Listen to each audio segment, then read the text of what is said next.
तो गाइस इस वीडियो में हम जानने वाले digital fish light, manual fish light, कौन सी फोटोग्राफी करने के लिए किस तरीके से यूज करना। कहीं पे हम फोटोग्राफी करने के लिए जाते हैं, आउटडोर हो, इंडोर हो, लो लाइट हो, बहुत ज्यादा लाइट हो, इसमें हमको किस तरीके से कौन सी फिश लाइट यूज करना, इसके बारे में पूरी डिटेल के साथ इस वीडियो में बताने वाला। तो देखते रहे पूरी वीडियो। और अभी तक यहाँ पे मेरे चैनल को आपने सब्सक्राइब नहीं किया, तुरंत से जाके सब्सक्राइब कर दीजिए और बेल आइकन दबाना मत भूलिए। तो गाइज हम फर्स्ट समझते हैं कि जो भी आपका डीएस होता है उसमें ऑलरेडी फिश लाइट आती है, जो यहाँ पे दिखाई देता है कि इस तरीके से फिश लाइट आती है। इसका यूज हम किस तरीके से करते हैं कि कहीं पे हम फोटोग्राफी करने के लिए जाते हैं जिसमें बहुत ज्यादा लाइट है, लेकिन कुछ लाइट की जरूरत होती है, या तो जो भी हमारा सब्जेक्ट होता है, जो भी आप फोटोग्राफी करते हो उसके बीच में बहुत ज्यादा दूरी नहीं, और जो भी हमारी लाइटिंग है वो बहुत ज्यादा है, लेकिन कुछ लाइट की हमको जरूरत, तब हम इस फिश लाइट का यूज कर सकते हैं। लेकिन लो लाइट में हम फोटोग्राफी करते तब हमको TTL fish light, manual fish light का हमको यूज करना चाहिए। तो गाइस कहीं वेडिंग फोटोग्राफी, या तो ऑफिस में फोटोग्राफी, या तो कहीं कमरे में फोटोग्राफी करते हो जिसमें बहुत ज्यादा लाइट नहीं होती, लेकिन उसमें यहाँ पे आप इस फिश लाइट का यूज कर सकते हैं। लेकिन लो लाइट में यहाँ पे आप इस फिश लाइट का यूज करोगे जिसमें जो भी आपकी इमेज है वो बेटर नहीं आएगी।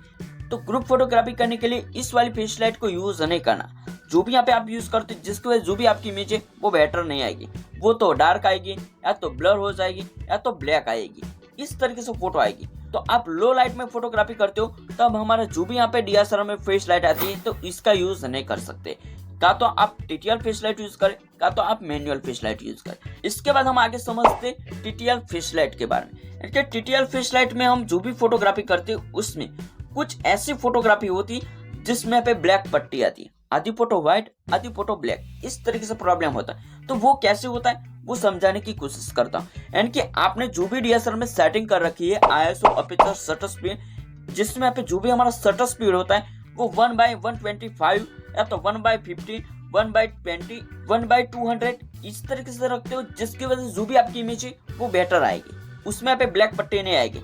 लेकिन 250 से यानी कि 1/250 उससे ज्यादा कर देते हो, जिसकी वजह से जो भी आपकी इमेज है उसमें यहाँ पे ब्लैक पट्टी आएगी। और जो भी हमारा अपर्चर है उसको यहाँ पे आप कम कर देते हो, जिसमें यहाँ पे f5 कर देते हो, या तो f3, या तो 2.5, 1.5 इस तरीके से कर देते हो, या तो बढ़ा देते हो जिसमें 8.5, 9 कर देते हो, 10 कर देते हो, इस तरीके से अपर्चर करते हो तो भी आपकी इमेज में शैडो आएगा, ब्लैक पट्टी आएगी। क्यों आएगी? क्योंकि जो भी हमारी टीटीएल फिश लाइट है उसमें यहाँ पे जितनी यहाँ पे शटर स्पीड हमने सेटिंग कर रखी है उतनी फास्ट यहाँ पे फिश लाइट नहीं पड़ती। इसके लिए हमारा जो भी मैनुअल फिश लाइट है उसको हमको यूज करना पड़ेगा। तो गाइस यहाँ पे आपको पता चल गया कि जो भी आपका डीएसएलआर होता है उसमें आप फोटोग्राफी करते हो जिसमें टीटीएल फिश लाइट यूज करते हो, और यहाँ पे आप आउटडोर फोटोग्राफी करते हो या तो इंडोर फोटोग्राफी करते हो जिसमें जो भी हमारा शटर स्पीड होता है उसमें हम 1/250 से ज्यादा कर देते हैं, तब हमारी इमेज में इस तरीके से प्रॉब्लम होती है। या तो जो भी हमारा शटर स्पीड होता है वो 250 से कम कर देते हो, जिसकी वजह जो भी आपकी इमेज है उसमें पे शैडो नजर नहीं आएगा। इनकी कहीं दिन में हम फोटोग्राफी करते हम उस जगह पे फोटोग्राफी करते हैं जिस जगह पे लाइट की जरूरत नहीं, यानी कि बहुत ज्यादा लाइट की जरूरत नहीं, तब हम टीटीएल फिश लाइट का यूज कर सकते हैं। या तो आप आउटडोर फोटोग्राफी करते हो, इंडोर फोटोग्राफी करते हो, प्रोफेशनल, पर्सनल, इस तरीके से कहीं पे आप फोटोग्राफी करते हो जिसमें हमको लाइट की बहुत ज्यादा जरूरत नहीं, थोड़ा ही लाइट होगा तो भी अच्छे से अच्छी फोटोग्राफी कर पाएंगे। तो गाइस यहाँ पे आपको पता चल गया कि जो भी आपका टीटीएल फिश लाइट है उसका यूज हम किस तरीके से कर सकते हैं। जिसमें यहाँ पे आप देखोगे टीटीएल फिश लाइट में बहुत ज्यादा सेटिंग नहीं होती, उसमें यहाँ पे आप जो भी लाइटिंग है उसको यहाँ पे आप बढ़ा सकते, उसको कम कर सकते, अलग अलग मोड में हम सेटिंग कर सकते।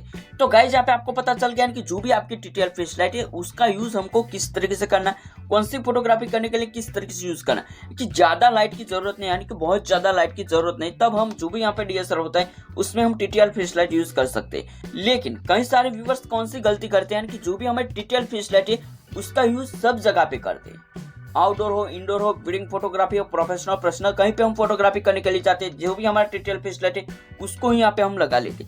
लेकिन आपका डीएसएलआर में इस तरीके से सेटिंग करना पड़ेगा। लेकिन कई सारे व्यूअर्स ऐसे होंगे जिसके पास टीटीएल फिश लाइट ही होगी, मैनुअल फिश लाइट नहीं होगी, लेकिन उसमें पे आप चाहते इस तरीके से फोटोग्राफी करना चाहते हैं तो कर सकते, कोई दिक्कत नहीं। जिसमें जो भी हमारा टीटीएल फिश लाइट है और यहाँ पे जो भी हमारा डीएसएलआर होता है उसमें हम आईएसओ, अपर्चर, शटर स्पीड जो भी सेटिंग करते, जिसमें जो भी हमारा शटर स्पीड होता है उसमें यहाँ पे आप 1/250 कर देते हो, उसकी जगह यहाँ पे आपको कम ही रखना है। और जो भी हमारा अपर्चर होता है उसमें यहाँ पे आप 2.5, 3.5 इसके बीच में यहाँ पे आपको रखना है। और जो भी हमारा आईएसओ है उसको यहाँ पे आपको बढ़ा देना, जिसकी वजह से जो भी हमारी ब्लैक पट्टी आती वो नहीं आएगी। और तब भी यहाँ पे आपकी इमेज में शैडो आता है, ब्लैक पट्टी आती है, तो जो भी हमारा शटर स्पीड होता है उसको यहाँ पे आपको और ज्यादा यहाँ पे कम कर देना। जब तक यहाँ पे ब्लैक पट्टी नहीं आती तब तक यहाँ पे आपको कम कर देना, और धीरे धीरे यहाँ पे जो भी आपका शटर स्पीड है उसको यहाँ पे आप कम करते जाओगे, जिसमें जो भी हमारी ब्लैक पट्टी आती है वो यहाँ पे कम होती जाएगी। यानी कि आपको ऐसा लगे कि जो भी आपकी इमेज है वो सही आ गई, तब हमारा जो भी शटर स्पीड है उसको यहाँ पे आपको इतना ही सेटिंग रखना है। इसके बाद हमको अपेचर सेट करना और जो भी हमारा आईएस है उसको यहाँ पे आपको सेटिंग कर देना, तब हमारी जो भी इमेज है वो बेटर आएगी। आप अपेचर और यहाँ पे आईएस दोनों ही सेटिंग करते हो, लेकिन जो भी आपकी इमेज है वो बेटर नहीं आती, ब्लैक आती है या तो बहुत ज्यादा नॉइस आती है, तब यहाँ पे जो भी आपकी फेस लाइट है उसको यहाँ पे आपको चेंज करना पड़ेगा। उसमें यहाँ पे आपको मैनुअल फेस लाइट का ही यूज करना पड़ेगा, तो ही आप बेटर से बेटर फोटोग्राफी कर सकते हैं। इसके बाद हम आगे समझते हैं मैनुअल फेस लाइट के बारे में। कई सारे व्यूअर्स के पास होगी, कई सारे व्यूअर्स के पास नहीं होगी, लेकिन टेंशन लेने की जरूरत नहीं। जो भी आपकी मैनुअल फेस लाइट है उसमें आप सब कुछ सेटिंग कर सकते हैं, अपेचर को भी सेट कर सकते हैं, आईएसओ को भी सेट कर सकते हैं, और जो भी यहाँ पे अलग अलग यहाँ पे मोड दिया गया है उसको भी सेट कर सकते हैं, और यहाँ पे जो भी हमारा शटर स्पीड होता है उसको भी हम सेट कर सकते हैं। किस तरह से सेट करोगे, जिसमें आप अलग अलग यहाँ पे मोड का बटन दिया गया है, जिसमें आप देख सकते हैं मल्टी सिलेक्टर बटन दिया गया है। इसके नीचे देखोगे जिसमें यहाँ पे जूमिंग बटन दिया गया है, इसके बाद यहाँ पे मोड डायल बटन दिया गया है, लॉक का बटन दिया गया है, इसके बाद यहाँ पे ट्राई, यानी कि जो भी हम फेस लाइट का ट्राई लेते हैं, जो भी हमारा मैनुअल फेस लाइट है उसमें यहाँ पे आप देखोगे जिसमें अलग अलग यहाँ पे बटन दिया गया है, तो इसका इस्तेमाल करके हम बेटर से बेटर फोटोग्राफी कर सकते हैं। लेकिन जो भी हमारी टीटीएल फेस लाइट है उसमें यहाँ पे आप फोटोग्राफी करते हो जिसमें ब्लैक पट्टी नजर आती है, आधी फोटो व्हाइट आधी फोटो ब्लैक आती है, या तो शैडो नजर आता है, इस तरीके से प्रॉब्लम होता है। लेकिन मैनुअल फेस लाइट में ऐसा प्रॉब्लम नहीं होगा। क्यों नहीं होगा? क्योंकि एक आपको सेटिंग बताता हूँ, उसको यहाँ पे आपको करके रखना है, ताकि जो भी हमारी मैनुअल फेस लाइट है उसमें हम कहीं सेटिंग करते या तो नहीं करते। कई सारे व्यूअर्स को नहीं पता चलता कि फेस लाइट में कौन सा सेटिंग करना चाहिए या तो कौन सा सेटिंग नहीं करना चाहिए, लेकिन आपको एक ही सेटिंग करना है। जो भी हमारी मैनुअल फेस लाइट है उसमें यहाँ पे आपको टीटीएल मोड कर देना। इसके बाद यहाँ पे जो भी हमारा डीएसएलआर होता है, आपके पास कोई भी ऐसा डीएसएलआर फ्लैश साइन स्पीड जो भी यहाँ पे है, तो उसमें यहाँ पे आपको क्या कर देना, 1/250 है, तो उससे ज्यादा भी यहाँ पे आप बढ़ा सकते हैं। तो इस तरह से यहाँ पे आपको सेटिंग कर देना। इसके बाद यहाँ पे नीचे देखोगे जिसमें देख सकते हैं फ्लैश शटर स्पीड जो भी है, इसमें देख सकते हैं 1/16 सेकंड कर दिया। तो इस तरह से यहाँ पे आपको सेटिंग करने के बाद यहाँ पे आपको नीचे आ जाना। नीचे आ जाने के बाद देख सकते हैं flash control for built in flash जो भी है उसको यहाँ पे आपको टीटीएल कर देना। तो गाइस यहाँ पे आपको ये 3 सेटिंग करके रख देना। इसके बाद यहाँ पे आप फोटोग्राफी करोगे तो जो भी आपके मैनुअल फेस लाइट है उसमें यहाँ पे कहीं पे आपको शैडो भी नजर नहीं आएगा। जो भी आप फोटोग्राफी करते हो वो बेटर ही फोटो आएगी।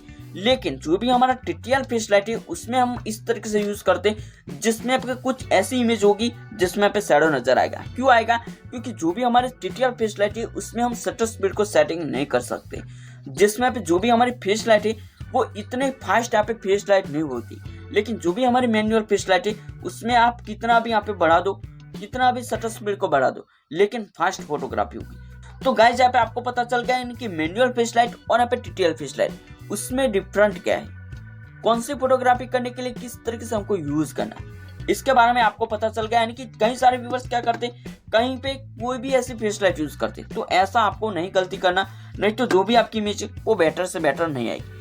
तो गाइस यहाँ पे आपको टीटीएल फेस लाइट और मैनुअल फेस लाइट इसके बारे में कोई भी ऐसा डाउट है तो मेरे चैनल पे आप देखोगे जिसमें वीडियो मिल जाएगी, और जो भी आपका डाउट है वो क्लियर कर सकते हैं। उसमें यहाँ पे मैंने प्रैक्टिकली बताया कि किस तरीके से टीटीएल फेस लाइट को सेटिंग करना, किस तरीके से मैनुअल फेस लाइट यूज करना, इसके बाद यहाँ पे अपने डीएसएलआर में लगा के किस तरीके से फोटोग्राफी करना, इसके बारे में यहाँ पे मैंने प्रैक्टिकली बताया। जाके आप देख सकते हो और जो भी आपका डाउट है वो क्लियर कर सकते हैं। तो गाइस यहाँ पे आपको डीएसएलआर के बारे में, टीटीएल फेस लाइट के बारे में, मैनुअल फेस लाइट के बारे में, या तो कोई भी ऐसा सेटिंग के बारे में, या तो कोई भी ऐसा डाउट है, या तो कोई भी ऐसी प्रॉब्लम है, तो मेरे को कमेंट बॉक्स में कमेंट लिख सकते हैं ताकि मैं आपकी मदद कर सकूं। सो गाइस इस वीडियो में इतना ही। वीडियो पसंद आए तो हमारे चैनल को लाइक और सब्सक्राइब जरूर कीजिए। ऐसे नई वीडियो देखते रहे, हमारे चैनल को सपोर्ट कीजिए। हम मिलते हैं नए वीडियो के साथ, तब तक जय माता जी, वंदे मातरम।